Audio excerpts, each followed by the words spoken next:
Throughout the entire history of console gaming, for 50 years now, since the release of the Magnavox Odyssey, there have been countless console wars over that half a century period. But we really only had two instances in which you actually had fierce competition between two different platforms, where the console war was actually very close and very competitive. It sounds like completely unreal when I say that, and most of you are probably like, no, that's not true. But if you look at that entire history, the battle between the Super Nintendo and the Sega Genesis in the early to mid 90s, and also in the mid 2000s between the PS3 and Xbox 360, those were the only two times where it was actually competitive and you had a real console war. Because all the other times in history, you think of the for example, in the second generation, we're not going to really talk about the first because it was just a bunch of Pong consoles. But back then, you had the Atari 2600 versus the Intellivision. There were a whole bunch of other consoles released during that time period, but they barely sold any units, so they're not really worth mentioning. You know, when you always hear about the video game crash of 1983, you hear about how the console market was oversaturated with so many consoles. But you had the Atari 2600. They sold 30 million of those, and its closest competitor, the Intellivision, only sold 3 million. So Atari 2600 had 10 times the amount of sales as its closest competitor. It had about 85 to 90% market share in the home console market. So oversaturation definitely wasn't a thing when it comes to the crash of 83, but I made a whole video about that, debunking the myths surrounding the 1983 video game crash. But that generation was a total blowout in terms of there not being a real console war. You had a clear winner there, and it wasn't even close. Same thing with the third generation, the NES versus Sega Master System. Nintendo had a lot of unfair advantages over Sega at the time. They had a near lock on the third-party market. Like, basically what they did was any company that released games on the Master System, they were banned from releasing games on the NES platform, so that prevented a lot of games from making it to the Master System. So it was amazing that Sega even had any market share at the time, but they sold about 15 million Master Systems compared to 65 million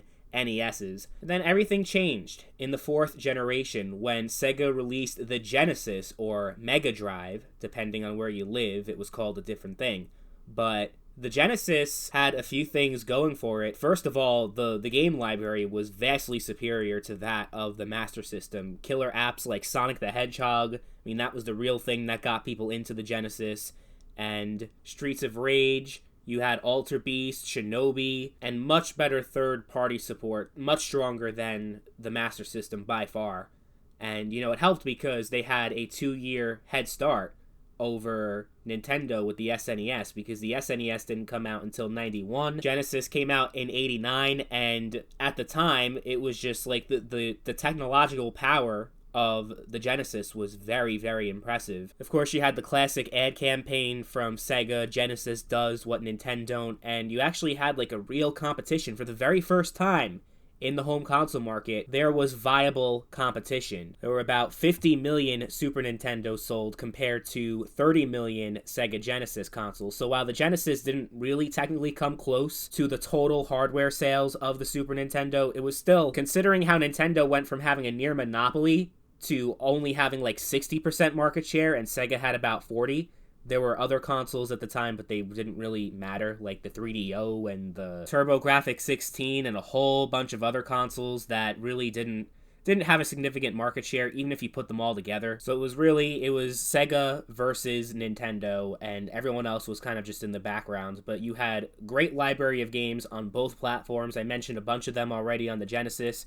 Super Nintendo, of course, you had Super Mario World, you had Metroid, Legend of Zelda, Donkey Kong, and there were also really good third-party exclusives for both platforms. You had the Madden series, back, before Madden went to shit. The Super Nintendo had some exclusive Castlevania games. I think the Genesis had one, though, too. And I could go on, but there were so many compelling games on both platforms, and it really felt like both of them were equal. Whether you were a Sega kid or a Nintendo kid, you were having fun no matter what.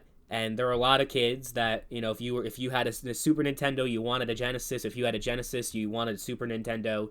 Couldn't really say that, like, for people who had an NES, didn't really want a Master System. a lot of people probably never even heard of it in certain markets. Like in North America, they didn't have any presence at all. And also, if you had an Atari, you didn't need an Intellivision, right? But with the 4th generation, with the 16-bit war, it felt more than ever that you were missing out if you didn't have both consoles. And to be fair, that feeling was still there the next generation when you're talking about the PlayStation versus N64 versus Sega Saturn, although the Saturn didn't really feel like it was a big part of that. If you were in Japan, it certainly was, because the Saturn actually had some pretty good JRPGs and was actually a good platform in Japan, but didn't really resonate that much with North American and European audiences, and they only sold about 9 million Saturns worldwide during the 5th generation, and it was pretty much, that was the console, that was the nail in the coffin for Sega, much more so than the Dreamcast, and we'll talk about the Dreamcast in a bit, but yeah, I would say obviously the main 2 platforms during that generation was the PS1 versus the N64. Now, what made this console war very interesting is that this was Sony's debut to the home console market. They never released a console before, and they had a really strong showing with the PS1, selling over 100 million units worldwide. The best-selling home console of all time at that time. Nintendo, despite having like a 15-year head start, only sold 33 million Nintendo 64s, less than a third of the amount of PS1s. So while, yeah, the N64 was a really good platform in its own right, you had Super Mario 64, Ocarina of Time, Conker's Bad Fur Day, Banjo-Kazooie, so many different games, but Sony just, when it came to variety, just had them beat so much, because, yeah, you had the kid platforming games, you had Crash Bandicoot, you had Spyro the Dragon, but you also had Resident Evil. You also had Castlevania Sympathy of the Night, Silent Hill, Final Fantasy VII, Gran Turismo. There were so much more games that you could play that you could not play on the N64, and you also had a lot more variety in the types of genres of games that you could play on the PS1, which mostly came down to the PS1 having much stronger third-party support as a result of the PS1 having a CD drive and the N64 sticking with cartridges. You couldn't hold as much data on a cartridge as you could on a CD, so if they did release a game multi-platform, the N64 version would always be the worst version, even though the N64 actually technologically was more powerful than the PS1. The lack of a disc drive had it where they couldn't really utilize that power to its full potential, and the PS1 just always had the best version of every game. So despite, obviously, there were a lot of people that had N64s, there were a lot of people that had PlayStation 1s, and it was, you could argue that console war was kind of exciting, but it was another blowout. If you had to choose one or the other, unless you were a really big Mario and Zelda fan, but just like overall game experience wise, the PS1 was the obvious choice over the N64. But if you were to make a list of the 20 greatest video game consoles of all time, the N64 would have to be on the list because of games like GoldenEye and Super Mario 64 that literally changed the entire gaming industry as we know it, but it didn't really feel like much of a console war at all. The Genesis and Super Nintendo war was a lot more competitive and was a lot more closely divided in terms of the amount of games you had in each platform, the third-party support, the first-party games. Like, it was all pretty split down the middle for those two consoles, while the PS1 had a clear advantage in pretty much everything over the N64, and that's why it was so lopsided. Why they sold 100 million and Nintendo only sold 33 million. And then Sony was able to continue that momentum with the PlayStation 2, 155 million units. You could argue that a lot of that has to do with the PS2 having a built-in DVD player, which at the time, in the year 2000, when the console came out, DVD players were very expensive, so a lot of people just bought a PS2 for the sole purpose of playing DVDs, but it's still an impressive feat when you take into consideration that they sold about 10 million Dreamcasts worldwide, Sega did, and they ended up having to drop out of the console race. But I think, the Sega Saturn really was the nail in the coffin, like I said earlier, because if they managed to at least get like some success out of the Saturn, they would have been able to hold out longer with the Dreamcast, because the Dreamcast didn't really sell that much less, like considering it was only in the market for like a year and a half before being discontinued in 2001. Being able to sell 10 million units worldwide in less than 2 years compared to the GameCube only being able to sell 21 million units worldwide in 5 years, and the Xbox selling 24 million units in 5 years, the Dreamcast probably could have survived if Sega had more money, because if they were in the market for 5 years, they probably would have done at least as well as the GameCube and Xbox did. Either way, Sony completely dominated that generation. They sold 155 million. You take the GameCube, the Xbox, and the Dreamcast, triple the sales of all three of those consoles, and it still doesn't match the sales of the PS2. How crazy is that? And because of the PS2 having a much stronger install base than all the other consoles on the market at the time, you had much stronger third-party support for the PS2, way more games to play if you had a PS2 than any other console. And while the other consoles had their own things going for them, like Xbox Live for the original Xbox, and Halo 2, and a couple of games on the Xbox that you couldn't play on PS2. Of course, the GameCube had Mario Sunshine, which honestly a lot of people consider to be the worst 3D Mario game, but you had a pretty good game library for the GameCube, maybe not as interesting as the N64, but still pretty good in its own right. But if you just consider how head and shoulders above the rest of the competition that Sony was, and it was just like not even remotely close, even if you combine all the other consoles together, it wasn't even close. I can't consider it an iconic console war because, even though I grew up during that time, and that's the generation that got me into gaming, but I do remember when I was a kid, it wasn't even close. Everyone had a PS2. Very few people I knew had a GameCube or an Xbox. So while I would contest that the 6th generation is one of the greatest console generations of all time, that's a different conversation than talking about which was the best console war, because if you're talking about console war, again, not even close. I think the best console war of all time has to be, hands down, the Xbox 360 versus PlayStation 3, because the whole story is just so wild and incredible, the way that console war played out. Obviously, the Wii technically was the winner, because the Wii is the best-selling console during that generation. But if we're going to be honest, the Wii was just kind of its own thing, kind of like the Switch compared to the PS4 and Xbox One was. All the major AAA games were being released on PS3 and 360, and by 2009 weren't really coming out on Wii anymore because the Wii couldn't, it was technologically not much more powerful than a GameCube or a PS2, so it couldn't keep up with modern gaming really. But here was Sony, a company that dominated the console gaming market, steamrolled over the competition for the PS1 and PS2. The PS3, it played out completely differently for Sony. They started off pretty much from the beginning as underdogs compared to Microsoft with the Xbox 360. Obviously, a big part of that is the 360 coming out a year before, so they did have that advantage of being out in the market sooner than the PS3 did. But the other thing that initially did in the PS3 was the very high price tag, $600, which today would be a lot of money for a new console. Back in 2006, it was even more. That would be about $900 in today's money adjusted for inflation. So it was a very big asking price, and they didn't really have any games that were worth that money.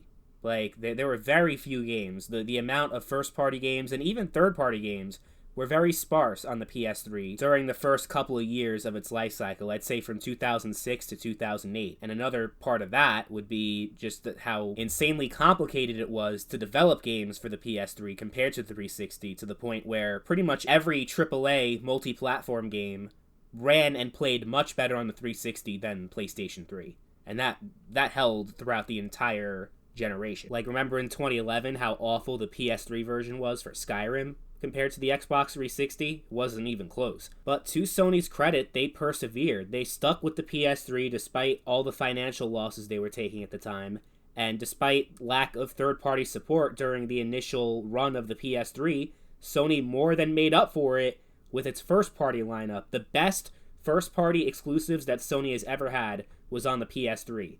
The amount of games that you had, the diversity and the genres of games that you can play, because now on the PS4 and PS5 they're all just third-person stealth games pretty much. Horizon, God of War, Uncharted, The Last of Us, they all just feel very similar, too similar to each other, where they don't really feel like entirely different experiences in my view. But on the PS3, you had so many different games. You didn't just have third-person action games. You did have plenty of those, you had Uncharted, Infamous, and God of War was a hack-and-slash game. It didn't play like all the other games, like the new God of War does. Then there were first-person shooters, which the PS4 only had one of those, Killzone Shadowfall. PS3 had Resistance, Killzone 2, Killzone 3, MAG, which was a 256-player PS3 exclusive online shooter Really awesome game. You had third-person shooters, SOCOM, and you had plenty of good 3D platformers. Ratchet and Clank: A Crack in Time is one of the best 3D platformers ever made. Definitely the best Ratchet and Clank game ever made.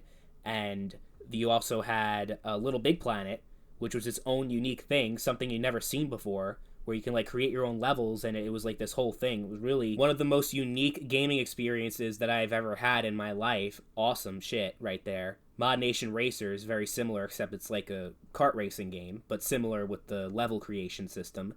And there's just like, PS3 just had such an amazing library, and they just kept building up all these games on the PS3. PlayStation Home, remember that? It was pretty clear that the PS3 was starting to resonate with people, despite being like just so far behind initially. In 2007, Sony only had 13 million PS3 sold, compared to Microsoft having 28 million. So Microsoft had more than twice as many 360 sold than the PS3 during the first couple of years of the console war. By 2010, Sony was able to close the gap completely, and the sales for both consoles were tied. Sony ended up narrowly winning the console war if you just go by total hardware sales. They sold about 87 million compared to Microsoft's 84 million 360s. And I think it's just one of the best comeback stories in the history of gaming, what Sony was able to do with the PS3. And how the whole Blu-ray thing that initially bit them in the ass ended up being a really good thing at the end because of how much space all these games need to take up now. Blu-rays were actually starting to become a necessary thing as the generation went on, because with the 360, the same game that would only need one disc on a PS3 needed like 5 on an Xbox 360. Remember Wolfenstein? It was just a really exciting time to be a gamer at that time. Like, I would say that easily 2007 to 2011 was the golden age for gaming. There were just so many high-quality games being released by, you know, not just third parties, but Sony and Microsoft. They were both cooking up some really good games. Just like the SNES versus Genesis, I think this is a case of, you know, whether you had a PS3 or a 360, either way, you were going to have a good time. So while the 16-bit console war and the PS3 and 360 console war were both amazing, I just have to give the edge to the 7th-gen console war because, like, you know, they're both very similar in the sense that they were a pretty significant technological leap over the previous generation. Like, going from PS2 to PS3 was very significant. Going from NES to Super Nintendo was also very significant. But I think just, you know, you were still very limited technologically by the types of gaming experiences you could have. They were all pretty much 2D platformers, side-scrollers, some RPGs, but they were all, like, you know, they were all very similar at the end of the day with these 16-bit games. But PS3 and 360, you had third-person shooters, first-person shooters, platformers, racers. You even had, hey, if you were into 2D games, you had plenty of that on those consoles as well. Games like Super Meat Boy, Braid, Fez, Guacamelee. Oh, they were really, like, back in the day, they were so, like, indie gaming in 2008, 2009 was really taking off on console. And there were a lot of really good 2D games at that time as well. So you had everything, including the 2D style games if you were into that too. And you just had to have been around back then to really understand. Part of it is probably generational bias. Like, if you grew up during the 16-bit, you're most likely going to disagree. But if you just look at the numbers, if you take into account just how close of a competition it was, that alone probably makes it the most interesting console war, considering how far behind Sony was originally, and just the variety of games that you could play, the amazing exclusives on both sides of the console war. And, you know, like, I can't see how the Super Nintendo and Genesis war would be considered better.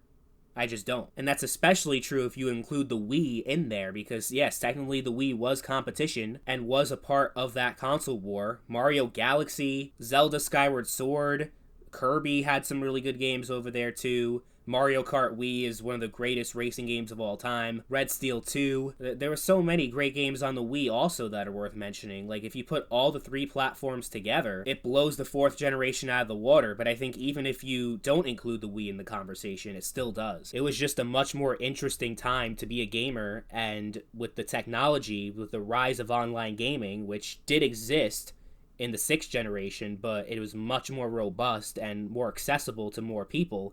So you had a lot of these online games that were coming out, and that made it even better, like playing Halo 3 in an Xbox Live party, or creating custom levels with your friends in Little Big Planet, or shopping at the mall online on PlayStation Home. Like, the online experience alone made for just so much more types of things that you could do in gaming that you couldn't do before. And that was the 7th generation that really kicked that off. And then, the PS4 and Xbox One war just felt soulless. Like, it didn't really feel like too much of a competition. It seemed like Sony was just so far ahead the entire time. The actual sales numbers were more competitive than you would think. Like, I think they actually sold about 60 million Xbox Ones versus about 105, 110 million PS4s. So, it was more competitive than it seemed.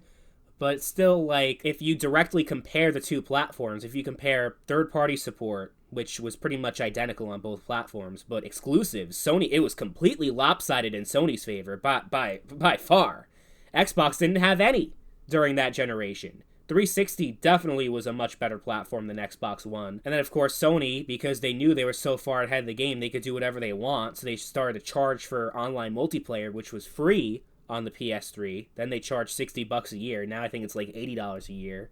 And it was the era of charging people more money for less content. That's really when that started. Yeah, you had DLC. Yeah, you had online passes and a couple of bullshit things in the 7th generation, but the 8th gen was just so much more ridiculous with that kind of shit, with microtransactions and loot boxes and, the live service. That's really when that happened, because on the PS3 and 360, for the most part, when a game came out, that's the game you were going to get, for better or worse. But because you didn't really have, you had content patches, obviously, that happened a lot, but it wasn't as doable as it was on the PS4 and Xbox One. So, when the 8th generation came along, it was basically an excuse for developers to release half-baked products and, just basically say, oh, we'll fix it later in updates. Well, because that's how it is now with, pretty much all these games. Even single-player games like Cyberpunk. It took them 3 years to fix that game. The 9th generation is still ongoing, so I guess there's no point really talking too much about that, but it seems like it's going to be another blowout in Sony's favor, although Microsoft is kind of doing their own thing now. They're pivoting towards streaming and Game Pass more than the actual console sales.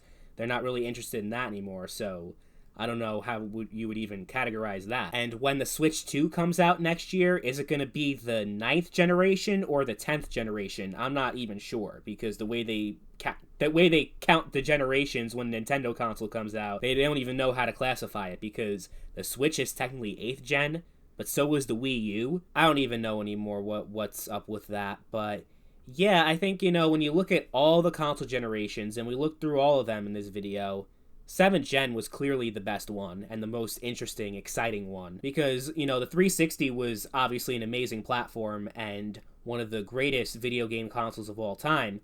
The PS3, though, I think that story just is what makes it so interesting, because I witnessed from my very eyes watching the PS3 struggle and Sony losing so much money off of it to it becoming one of the biggest success stories in gaming. And they were able to turn it around in just a couple years' time. And remember the Kevin Butler ads that were popping up all over the place? They were really ramping up their advertising. They were really ramping up their exclusive games. And they were really trying the hardest to finally be able to compete with Microsoft. And it was an amazing thing to see.